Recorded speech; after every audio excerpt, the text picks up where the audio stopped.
They say an F-16 doesn't lose in a close-in fight, not to older jets, not to trainers, not to anything that isn't carrying the raw thrust of a frontline fighter. But on a gray morning over the North Sea, when the clouds were low and the sea looked like hammered steel, a single British Hawk T-1 did something no one had ever seen before, and the F-16 pilot who watched it happen still refuses to talk about that moment without shaking his head. The tapes from that day are locked away. The debrief notes were sanitized, and every pilot who was in that room swears the story has been exaggerated. But here's the truth. No one can erase. For 6 impossible seconds, the Hawk disappeared. Not off radar, off the F-16 pilot's eyes. It began as a standard NATO dissimilar air combat training sortie. The American F-16 had the energy, the radar, the climb, the thrust-to-weight advantage. The British Hawk? A lightweight trainer with no radar, no fancy displays, and barely enough power to keep up in a vertical fight. On paper, the matchup was a joke. Even the Hawk pilot joked about it during taxi. Try not to sneeze. I might fall behind. But once they called merge, everything changed. The F-16 dove in with a textbook lead turn, fast, aggressive, perfect geometry. The Hawk responded with something that wasn't in any textbook. Not British, not American, not anything that the instructors had ever taught. A micro-lag roll combined with a nose-low brake so violent the G-meter later had to be checked twice. For a heartbeat, it looked like a mistake, until the Hawk pilot used that low-energy window to slide into a blind cone the F-16 wasn't expecting. The American pilot looked over his shoulder and saw nothing but empty sky. "Where the hell is he?" he radioed, and then the kill tone sounded. The Hawk had reappeared, directly behind him, a jet that wasn't supposed to win. A maneuver no manual explained. And a moment that still sparks arguments in briefing rooms to this day. The brief that morning felt routine, almost boring. A pair of visiting USAF pilots had dropped into the RAF station for a round of friendly DXE, dissimilar air combat training. Nothing unusual, nothing historic, just another day of jets burning holes in the sky. The Americans were flying F-16Cs, clean, light, and tuned for performance. The British side had assigned a Hawk T-1. Even the RAF instructors smirked. A Hawk against an F-16? That was like challenging a sprinter with a bicycle. The Hawk wasn't designed for victory, it was designed for teaching. Twin-seat layout, modest thrust, small radar cross-section, tight turning radius, but no radar, no missiles, and a thrust-to-weight ratio that made vertical fights a death sentence. Everyone expected the F-16s to dominate the airspace within minutes. But the Hawk pilot, Flight Lieutenant Morgan, saw something else in the matchup. He wasn't thinking about power. He wasn't thinking about climb rate or missile envelopes. He was thinking about angles, the one thing the Hawk could manipulate better than nearly any jet in Europe. Before startup, one of the Americans joked across the ramp, "Try not to fall behind too early, mate." Morgan just smiled. He had a reputation for that smile. It usually meant someone else was about to learn something the hard way. Inside the cockpit, as the canopy came down with a solid metallic click, the Hawk felt like an extension of his own nerves. Light, responsive, honest. It didn't hide mistakes, and it didn't forgive them.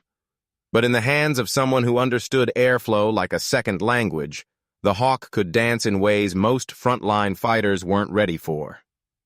Taxiing out, Morgan reminded his student in the back seat, "Today isn't about beating them where they're strong. It's about making them guess where we're going."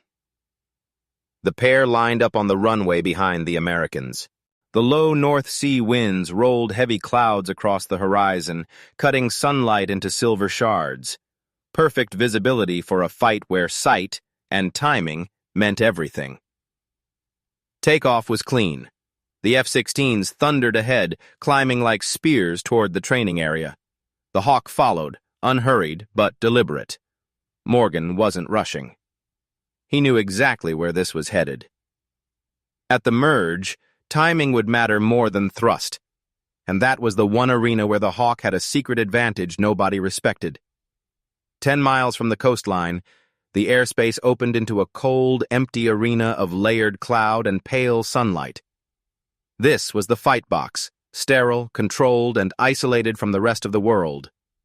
The F-16s checked in with a confidence that bordered on casual. They had every advantage: speed, altitude, situational awareness, and a radar picture the Hawk couldn't dream of matching. "Visual tally 2, Morgan called, spotting the F-16s slicing across the horizon in a shallow left turn. The response from the lead American came back crisp. "Copy. We'll take the high side." Of course they would. That's what F-16s do. They go vertical, they own the energy, and they dictate the fight. Morgan eased the throttle and set his nose slightly lower than expected, trading a bit of altitude for speed. His student in the back seat sounded uncertain. "Sir, aren't we giving them the advantage?" "We never had the advantage," Morgan replied calmly. "We're just arranging the battlefield so they don't realize what we do have." The jets closed at a combined speed that could erase kilometers in seconds. This was the merge, the moment every DACTI pilot lives for. First pass, neutral. Second pass, geometry begins. Third pass, someone wins the turning fight. But the first merge already felt wrong to the F-16 lead. The Hawk wasn't climbing. It wasn't turning wide. It wasn't bleeding airs, peed in the predictable ways. Instead, it held a low, almost lazy angle, as if Morgan was reading a different script than everyone else. The F-16 lead pulled a classic lead turn, high, tight, and authoritative. He expected the Hawk to float up into his nose, an easy target. But at the exact moment the F-16 committed, Morgan input a fractional lag roll, a maneuver so subtle it barely registered on tape, but enough to slide his Hawk outside the American's predictive model. The F-16 pilot's eyes widened. He blinked, pulling harder. But Morgan was already doing something pilots later argued shouldn't have been possible in a Hawk. He was shaping his flight path not to win the turn, but to disappear into a slice of sky the F-16 mathematically should never lose sight of. The merge ended with the Americans confused, and the Hawk exactly where it needed to be. Not ahead, not behind, but missing, the most dangerous place of all. For a heartbeat after the second merge, the sky felt empty, too empty. The F-16 lead expected the Hawk to reappear in his peripheral vision, maybe lagging behind, maybe floating wide, maybe climbing hopelessly into his turn circle. That's what the books said. That's what the instructors said. That's what every pilot said about fighting a Hawk. But when he snapped his head left to tally the British jet, there was nothing there. He checked low. Nothing. Checked high. Still nothing. 2, you tally him, the F-16 lead called, a slight edge creeping into his voice. His wingman hesitated. Negative. Lost him on the cross. Lost him. A Hawk. Against one of the most agile fighters ever built. In the Hawk cockpit, Morgan's student could barely keep up. The maneuver they'd just executed was the kind instructors warned against. Too tight, too nose-low, too aggressive for a jet with such limited thrust. But Morgan wasn't flying by the manual. He was flying by instinct, by airflow, by the invisible geometry of the fight. What the F-16 pilots didn't know was that Morgan had exploited one of the Hawk's rare superpowers. At high angles and low energy, it could pivot tighter than the F-16's pilot ever expected. Not climb better, not accelerate better, just turn in a pocket of space the F-16 rarely considered a threat. When the Hawk dropped momentarily into the F-16's deep, blind cone, directly beneath and offset from his sightline, the American overshot the geometry by inches. He had pulled too hard too early, committing to a turn Morgan had already abandoned. "Where the hell is he?" the F-16 lead repeated, louder this time. And then it happened. The kill tone. A sharp, mocking beep, beep, beep in the American's headset. Morgan had not only reappeared, he had materialized exactly where an F-16 doesn't want anyone to be. 6 o'clock. Gun solution, stable. The student in the back of the Hawk erupted, "Sir, we got him!" Morgan didn't answer. He simply said, "Knock it off," the RAF equivalent of "fight's over." But inside debrief rooms, the fight was only beginning. Because no matter how many times they replayed the tapes, no one could fully explain how a training jet had just outsmarted a frontline fighter in only 6 seconds. Those 6 seconds would become legend, and a controversy that still refuses to die. Back on the ground, the mood inside the briefing room felt nothing like a routine training day. The RAF crew walked in quietly. The American pilots came in with forced smiles that didn't reach their eyes. The big flat-screen replay system hummed to life, ready to display the HUD tapes, objective truth, stripped of ego and reputation. Morgan sat casually, helmet on the floor, hands folded. The F-16 lead stood with arms crossed so tight it looked painful. "All right," the instructor said.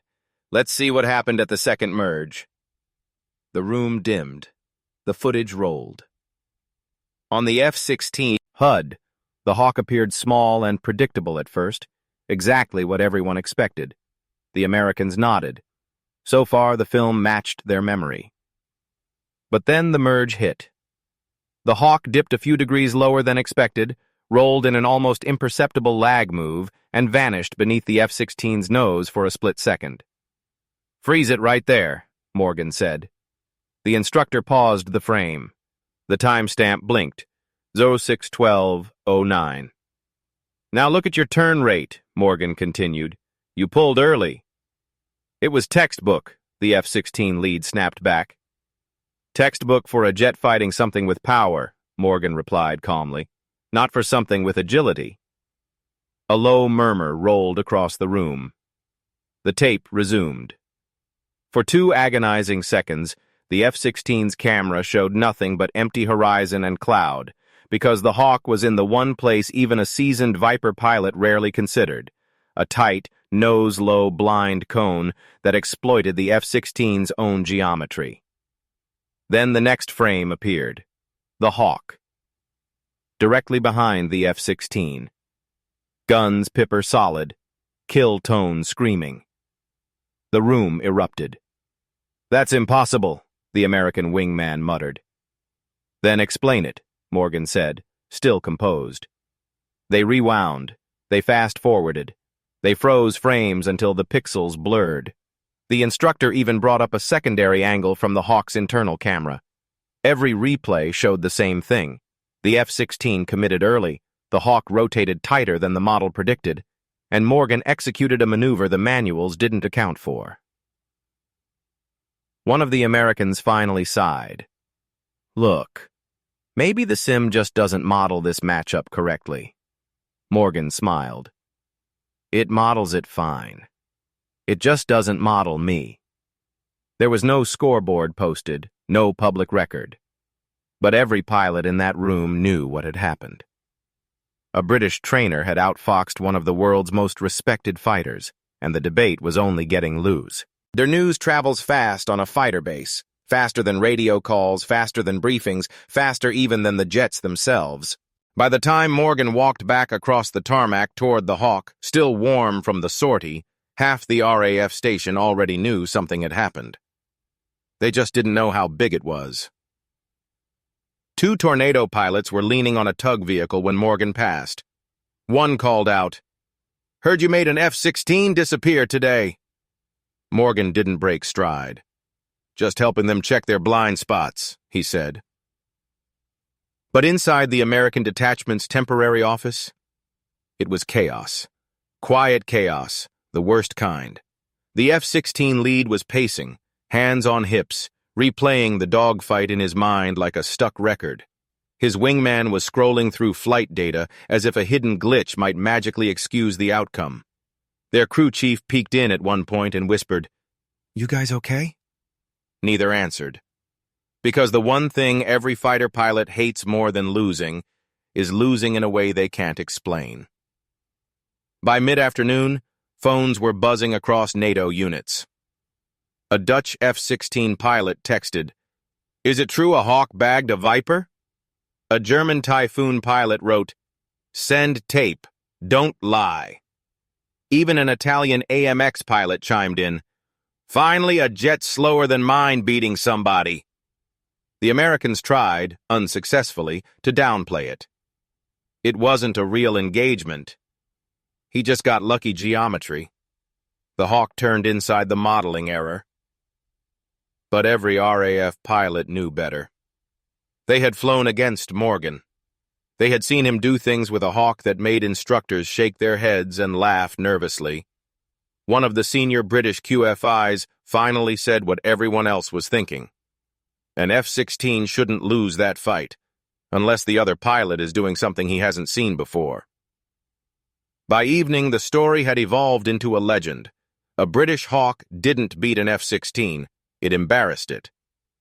And because the Viper community is fiercely proud, the debate ignited instantly. Some claimed the F-16 pilot misjudged closure. Others insisted Hawks have a hidden corner speed advantage at specific angles. A few said Morgan was simply insane enough to fly the Hawk beyond the textbook. But there was one undeniable fact. Every pilot wanted to see the rematch. 3 days later, long before sunrise painted the flight line in pale gold, the rematch was already a foregone conclusion. Not officially. On paper it was a routine continuation sortie, but every pilot on base knew exactly what this flight was really about. The F-16 lead wanted his redemption. The Americans wanted their pride back. NATO, unofficially, wanted clarity. Morgan, he wanted data, and maybe a little fun. As the jets taxied out, a small crowd gathered near the hardened shelters. Tornado crews, Typhoon pilots, trainees in green flight suits pretending not to stare. Even a few ground techs paused their work, tug tools in hand, watching the Hawk roll by like it was carrying the answer to a riddle no one could solve. In the F-16 cockpit, the American pilot had rehearsed one mantra: "Don't let him vanish. Don't let him vanish. Don't let him vanish." This time, he brought more altitude, more speed, and a harder initial brake. He would dictate the geometry from the very start. No low-angle trick would catch him twice. At the merge, the American committed to a wide, sweeping turn, refusing the tight pull that cost him his tally last time. His plan was perfect. His timing was perfect. And yet, the Hawk still didn't behave the way it should. Instead of trying to outturn the F-16, Morgan slipped the jet into what looked like a vulnerable position, slightly high, slightly off-angle. Any instructor would call it a mistake. Any student would panic. But Morgan wasn't flying to defend. He was flying to shape the next 5 seconds. The F-16 adjusted his nose, tightening just enough to get a firing solution. He blinked, hard, because the Hawk suddenly ballooned up in pitch in a way that defied its thrust. "What the?" he muttered. Morgan had executed a perfectly timed vertical jink, using not power, but momentary drag and lift to flip his nose inside the F-16's anticipated turn. A maneuver the Hawk shouldn't have energy for, unless the pilot knew exactly when to steal lift from the airflow. The result? The Hawk reappeared in the F-16 pilot's HUD, not as a target, but as a threat. Kill tone. Again. The radio cracked alive. "Viper 1, you're dead," Morgan said, almost apologetically. The Americans were stunned. The spectators roared with disbelief. Back on the ground, the debate only got louder. Was it pilot skill? Bad geometry? Is the Hawk actually dangerous in the right hands? Or the most whispered theory of all, did Morgan discover something we don't teach anymore? The rematch solved nothing, except one thing. The Hawks' victory was no fluke. In the weeks that followed, the story spread far beyond the base, first through squadron WhatsApp groups, then across simulator forums, then into fighter pilot bars where truth and myth mix freely. The Americans tried to frame it as an outlier engagement, while the RAF pilots called it geometry justice. But every time the HUD tapes resurfaced at a new squadron, the reaction was always the same. Silence, disbelief, then arguments. Because no matter how many times they slowed down the footage, no matter how many diagrams they drew on whiteboards, no matter how many thrust-to-weight charts they referenced, the fact remained, a jet with no radar, low thrust, and zero expectation had twice outmaneuvered one of NATO's crown jewels. The official explanation eventually became a polite, diplomatic sentence printed in a training memo. Outcome influenced by unexpected maneuvering technique. Unofficially, pilots called it the Hawk Ghost maneuver. Some insisted the F-16 pilot misjudged closure rate. Others claimed the Hawk exploited a rarely practiced corner speed pocket. A few suggested the airflow at that precise altitude created a unique lift spike. But the ones who flew with Morgan knew the truth. The Hawk didn't beat the F-16. Morgan did. He understood airflow like musicians understand rhythm, instinctively, precisely, intimately. He didn't overpower the F-16, he outthought it. He didn't break the rules, he used the spaces between them. And that's why the story still ignites heated debates whenever fighter pilots gather and someone says, "Tell them about the day the Hawk killed a Viper." The Americans still argue it. The British still smile. And the legend keeps growing, because everyone secretly loves the moment when the underdog rewrites the script. If you enjoyed this true aviation mystery, hit subscribe so you never miss the next unbelievable dogfight story from the skies. And tell me in the comments, do you think the Hawks' victory was pure skill, or did the F-16 fall into a trap?